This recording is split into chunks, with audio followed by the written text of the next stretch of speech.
All right, this is going to be a fun subject. Actually, this is probably my most favorite topic to talk about because I do really feel that we have something to say and something to share with the group, specifically about inventory chaos to control.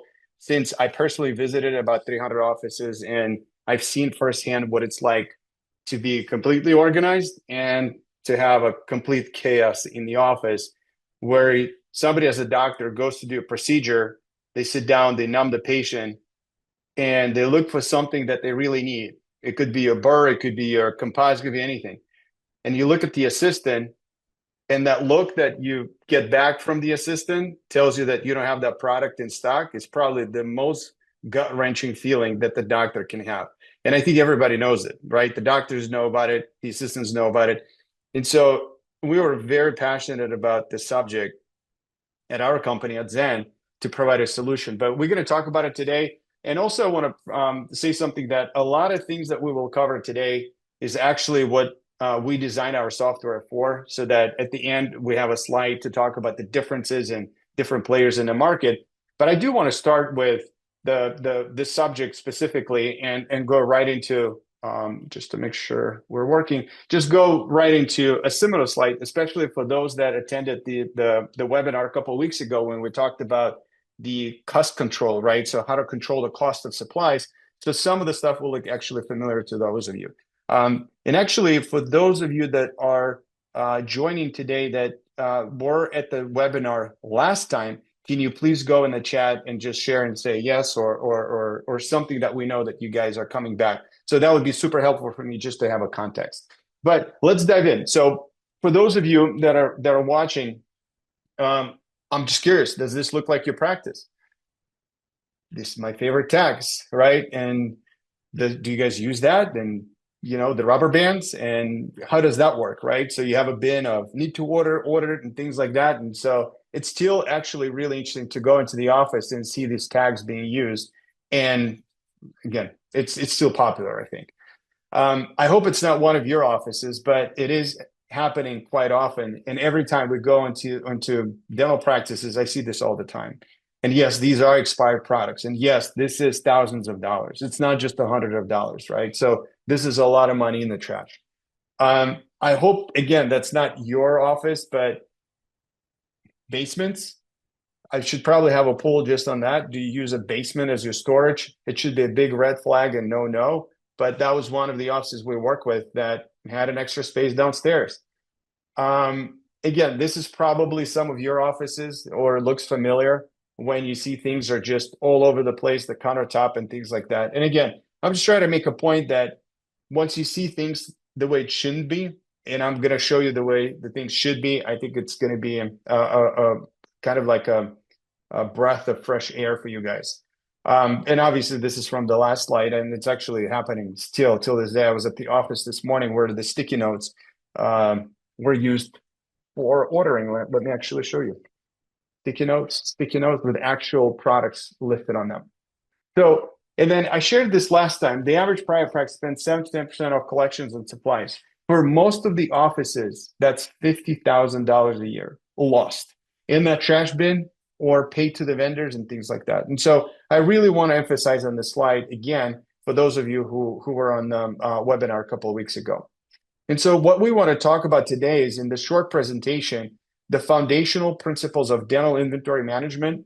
We'll identify the common inefficiencies in supply ordering workflows, how to implement a single source ordering system to save you time and reduce the human error. And I would also add not just the human error, but human dependency, and also how QR codes and digital tools can simplify tracking and the reordering part. And so with that being said, again, this is me, Tiger Safarov. I'm the co-founder and the CEO of the company called Zen One. And I think the most stuff I had to remove from my bio because all I want to focus on is that our single mission at our company is to empower independent dental practices to continue staying private. And so that's a very, very important mission for us. So poll number one, Sophia, if you don't mind, let's run this. I'm really curious, where do you currently store supplies? All right, let's take a look. All over the place, 14%. Central sterilization area, shelves and bins. Wow, that's fantastic. 54%. Central closet, 29%. And we don't have a clear system for storing inventory. Thank you for being honest. So All right, let's dive in. First, I would say you can't look at inventory or even think about how to get organized without looking at your footprint first. So, what I mean by footprint is what is the layout of the office? Where do you have your sterilization? Where is the closet? Where are the operatories? In most of the offices, I mean, you should all have the fire exit plan. So something like this for the worst case scenario, you should have something like this printed somewhere on the wall. In my recommendation, take that sheet out and make a copy of it and start drawing on top of it. And so typically what I like to see with our offices is where the supplies are coming in. Where's the sterilization room? Do we have the space in the sterilization room to put the shelves in the tip-up bin? If I mean it's and that's ideal. If we don't, then can we look at other spaces or places where we can put that? And so, for example, this IT closet for this customer, we help to move it and make that actual storage so that, and then we design the carts area and things like that. And so, for a lot of offices, it starts with your physical footprint. So again, I can't stress enough because you might go to different seminars where they teach you, well, this is the best system and that is the best system. But if you can't put it in, if you're in Manhattan, you have no room. You literally just have to put everything above the shelves if that's available for you. And if you're somewhere where the land is not an issue and you have a huge office where you can actually design a storage room and have a pretty big sterilization area, then that's fantastic.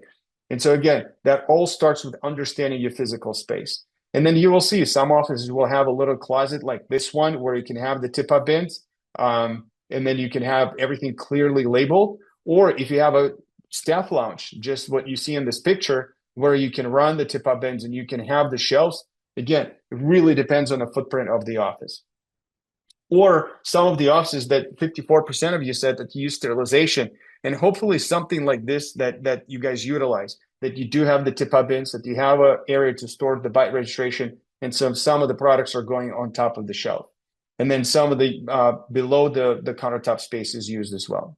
And then my favorite sterilization organization or the sterilization / storage is something like this. So, and again, hopefully you guys can all see this image where you can see the shelves that are clearly labeled.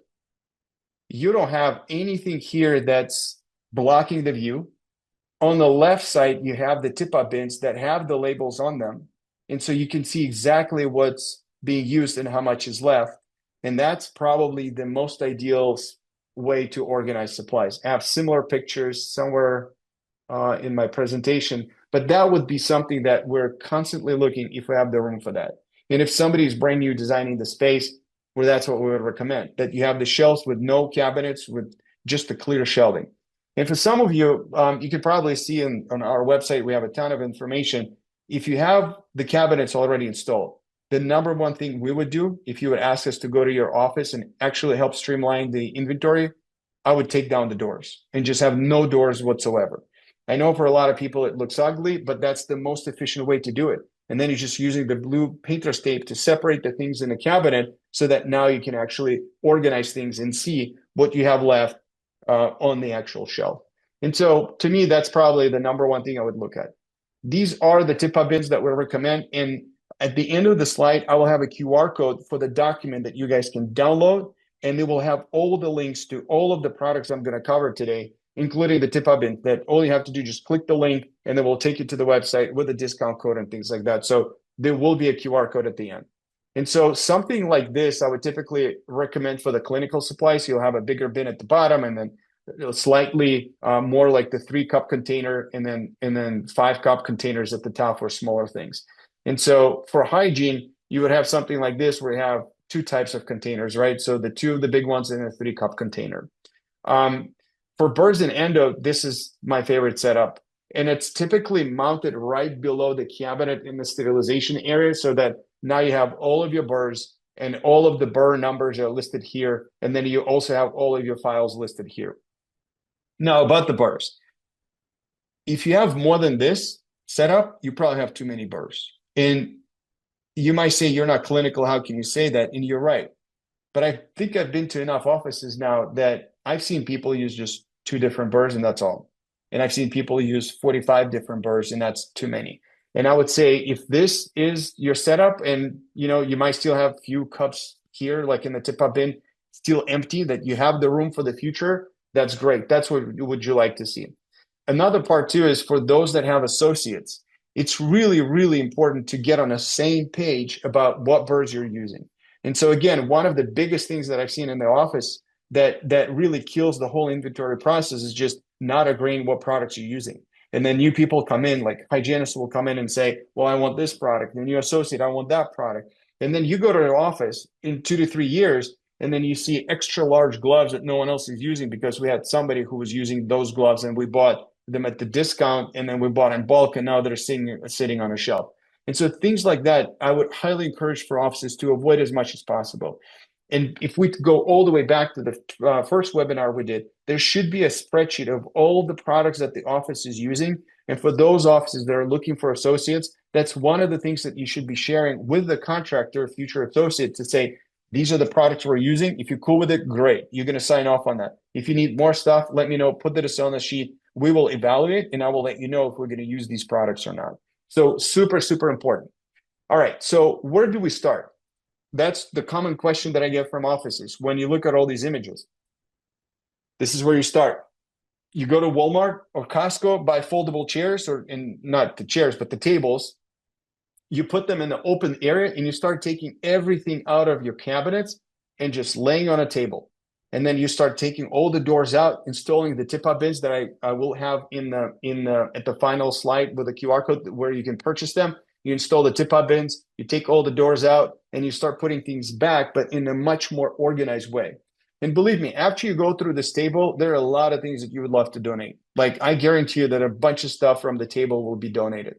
Or you could actually look at it and say, well, that was a dumb decision and we should have not purchased that thing. A lot of times you'll see this is also the foldable table. You'll see this is the hallway. We're running back and forth trying to organize all of the supplies. You probably will have to sit down with your assistant and do it together. So my recommendation, if you ask the question, how would you do it, is pick a date, shut down the office, bring everybody in, buy the pizza, and then just work on the office. If you're the kind of office that would like to get organized for 2026, there's no way around it. Like you would have to get all the team members being part of the organizational process. And again, it's such a great feeling when your whole office can work on the office together, get organized, put things in the right place, follow the guidelines that we have with the tip-up bins, and then just work together. Have a healthy debate with your assistant and say, look, is this work? Do we need this? Like, do we really need that in an operatory? Should that go into the sterilization room? And really go back and forth. And the more you keep in the central location, like a sterilization, the better it is for you to keep track of it so that you know you're not running out. So you can quickly go into the sterile and say, we actually have 2 boxes of lidocaine. And so, the final thing on that, before I go to my poll number 2, is have a rule in the office. If somebody opened the box of lidocaine, and let's just say now you have these clear shelves, blue tape divides that this is the lidocaine space. In that area where it says lidocaine, you have 2 boxes. Have a rule that if somebody opened the box and took 1 sleeve of lidocaine and then there's 4 more left, that means you have to take the rest of the 4 sleeves, put them on a shelf, get rid of the box. Because the worst thing you'd want to have is look at the box, think that it's empty. Think that it's full, but you only have 1 sleeve left inside. So have it a rule, discuss with your assistants. And if you guys are listening, make sure that you follow that. All right, so Sophia, let's go to poll number 2. Do you use checklists to help order dental supplies? I'm really curious to see what you guys are going to say. All right, we got a couple honest answers. Embarrassed to say no. But I'm happy to see that a lot of people are using checklists. That's phenomenal. Can't stress it enough. And so let's go into the checklist. So implement the checklist. Supply ordering workflow. So again, the QR code that I have at the end of the slide will bring you to this particular checklist. This is one of my favorites. This checklist alone solves so many problems that you have in the office. So number 1, each operatory is stocked differently. So you might have different doctors, you might have different hygienists working in different treatment rooms. So if you want the treatment room to be stocked exactly how you want it, you can't get away without this checklist. So basically you start with an Excel. you go through, where did it go? You start with an Excel, you sit down and you say, all right, room number one, DA in charge. By the way, it's really important to have a dental assistant in charge of the room. Let's just say it's Susan. And then you go through it and say, all right, we got a rear cabinet. In the rear cabinet, we have a top tray. In the top tray, we got wedges, tips blue, tips black, tips gray, amalgam, matrix, whatever we got. And then stocked quantity, ideally enough stock quantity that will last you a week. And then you go and say, all right, that's going to be the daily, weekly check. And typically, again, those who've been in the webinar last time, Tuesday is my favorite day. So Tuesday is the day when each person restocks the room, and then you just quickly go through it, and then you write down how many you have that day. The other important part about this checklist, and I don't recommend laminating it in the beginning, right? So when you just print it out the first week, don't laminate, just have it as a paper. Because what's going to happen is Susan, who's in charge of room number one, she goes in and she goes with the doctor during the procedure, and the doctor says, where's my 557? She's like, oh, I got to keep it in the room. She writes it down on a piece of paper. And then the next time, where's this? She writes it on a piece of paper. And so what happens is, now this is the most important part. That checklist becomes the guiding principle for treatment room number one, right? And if Susan is not there, she's sick that day. Well, guess what? That Tuesday, anybody else can grab the checklist that's hanging on the side of the cabinet, go look at it and say, oh, we got to have 557. All right, how many do I have? 5. Stock level 10. I got to get 5 more. You go in, put 5 more, you're good to go. So this checklist should serve every single dental practice a big favor. So I'm a big fan of this. Again, the Excel template is going to be downloadable for you guys at the end.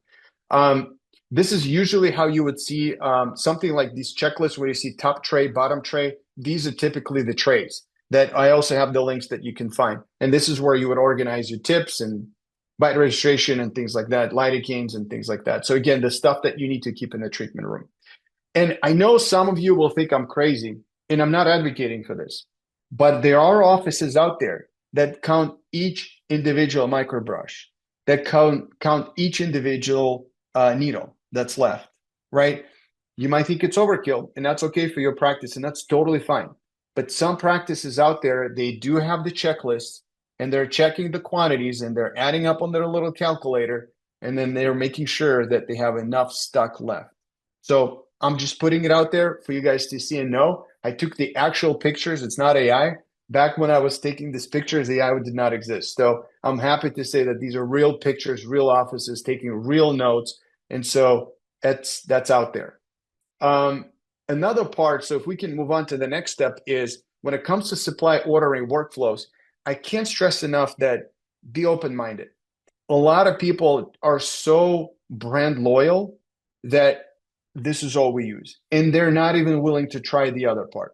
And again, that sounds controversial, and that's totally fine. Some of you may not agree with me, and again, that's your choice, but it's my job to bring it up at this webinar to say, try to be less brand loyal. And these are some of the examples that I have. You could have a universal composite A3 for $131, and then you can have a composite that's the same 4 grams, same A3. I'm showing A1 here, but same thing for $24.99.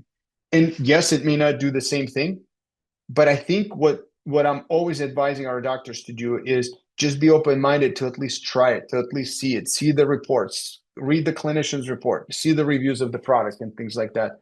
And some of the stuff like gloves and masks should be less controversial, right? We should be all much more open-minded about changing this product. The last thing I want to bring up about the supply ordering workflows is you got to keep your inventory under 300 SKUs.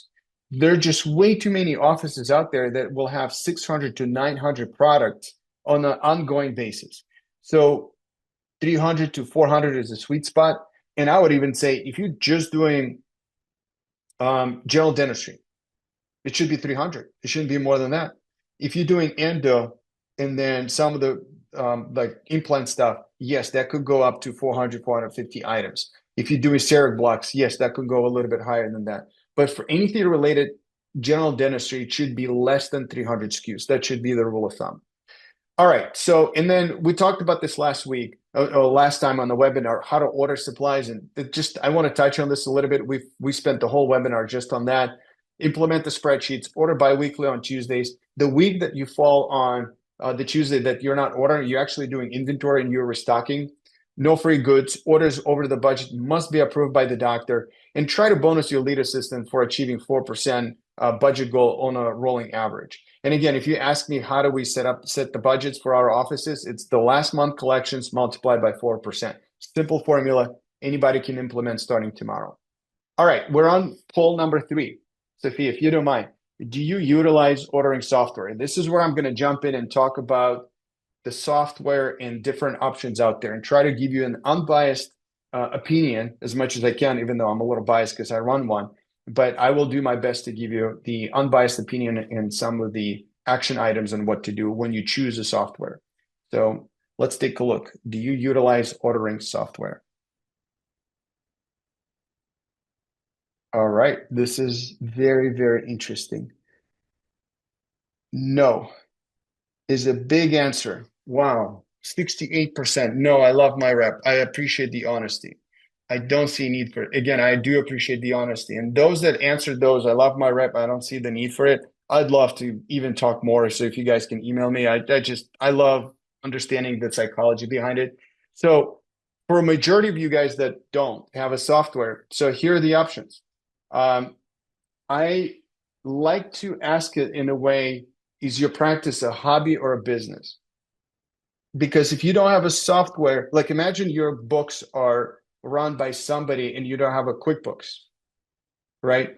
Imagine you don't have a practice management software, right? You're just doing charts the old school way, which works, right? It's not a big deal. But what is happening if you don't have the practice management software? If you don't have an EagleSoft, Dentrix, Open Dental, Archie, any of these new platforms or any of the practice management softwares, it's just not reliable, right? So that means you can't really have a process in place. There's no standard operating procedure. That means you can't really train the person to do that. It all depends on one person. And one of the biggest things about supplies that I see from the doctors that we work with before they start using the software is number one, well, it's Susan who's doing all the orders. I don't even know how to do it. She'll text this guy, she'll text that girl, show up, supplies show up, and we're good. Like we're just hoping that she's not going to leave. That's not a good strategy. I think that's a hobby. That's not a business. The other part too is every office would just so easily give the credit card and give the logins to the people that do orders. And what's really interesting, you say, you know what, I only give it to the assistant that I've worked with for 20 years. That's phenomenal. I don't have a problem. But a lot of times it happens with somebody brand new who just joined the practice and we don't know how long they're going to stay. Right. And so I'm only saying this from a standpoint of looking out for our doctors to say, be careful. Like you need to have a system in place for ordering because that's a big part of your practice. Again, we talked about this in the beginning. You walk in the treatment room to do a procedure, the patient is there, the patient is numb, and you don't have the supplies, right? You just don't have the right thing to do the procedure. And so I do think that a lot of offices that answer no should reevaluate that answer and just give it a try, see what happens. What if your lead assistant who does all their ordering leaves, goes on maternity leave or retires or something happens? You get a brand new person. How do you have a system in place that does not depend on one person? That you can also run the reports and say, how many composites did we use last month?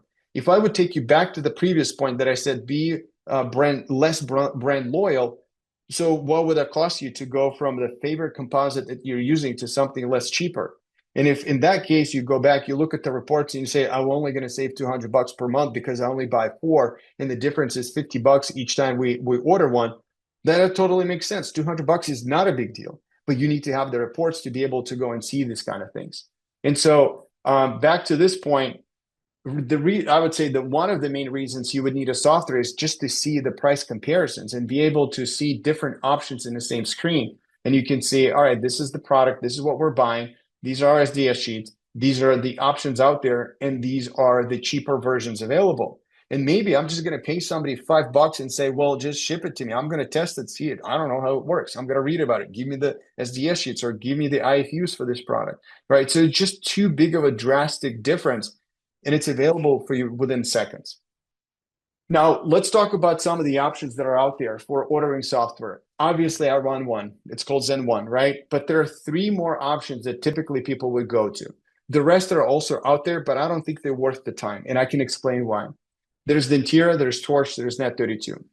And you will see that Net32, some of you guys are probably already using, and Torch is something that's a little bit newer. Torch has been around about the same time as we started. And the key functionality that you're looking for when you look at these different options is, does the software has the budget control? That's the number one thing. If you sign up, I want to put my budget, I want to see it at the top right corner. And every time I place the order, I want to know how much is left in my budget. And ideally, I want to be able to set it up in a way that my assistant cannot place orders over the budget. That's the number one thing.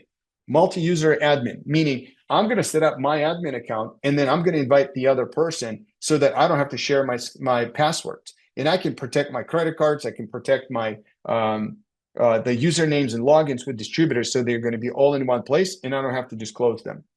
The tool that has the price comparison, is it intuitive? So if you're looking side-by-side comparisons, something that's a brand name compared to other brand names available, and something as a brand but compared to other brands available, it's super important to have that within a software. Does the software has real-time prices? Does the software has real human support, or they hide behind the AI, right? So right now it's super popular to say, well, we've got the AI, but who's actually going to answer your questions? All suppliers present on the platform. So if you go and you look at the platform, do all of your suppliers you work with are out there? And so that's one of the reasons where I'm not a big fan of Net32, because you can't really have some of the players on Net32 that you work with if you need to purchase from them. And you would want to have a software that's unbiased from big suppliers, somebody that's not taking cuts or anything like that from any of the top distributors out there, because it's just too much influenced by some of the top companies out there.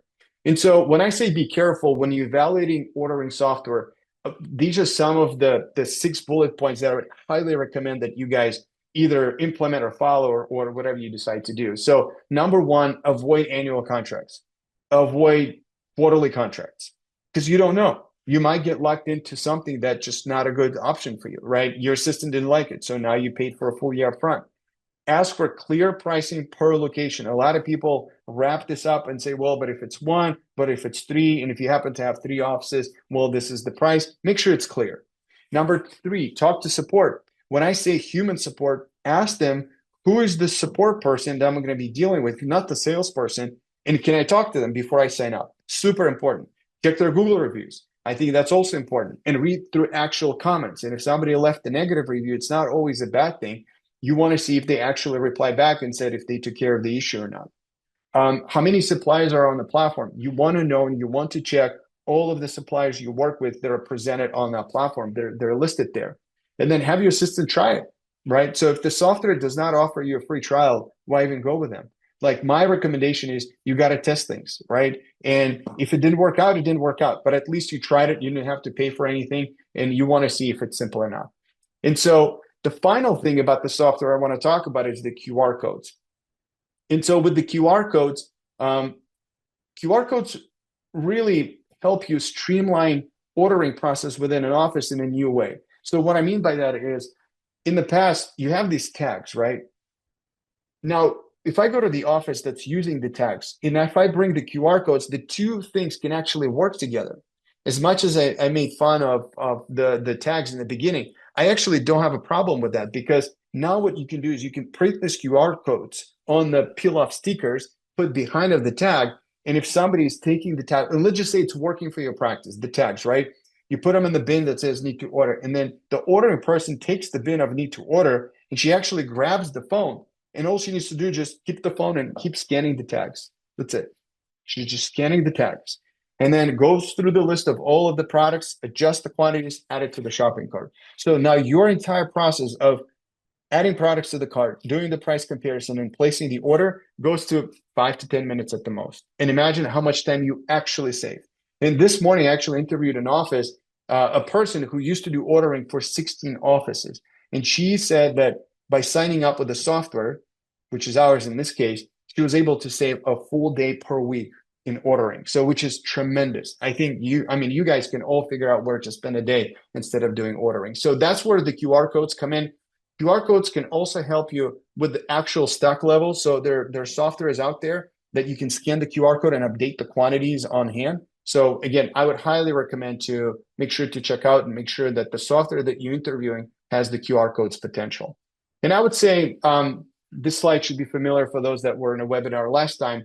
The big elephant in the room, just like last time, it's going to be the sales reps.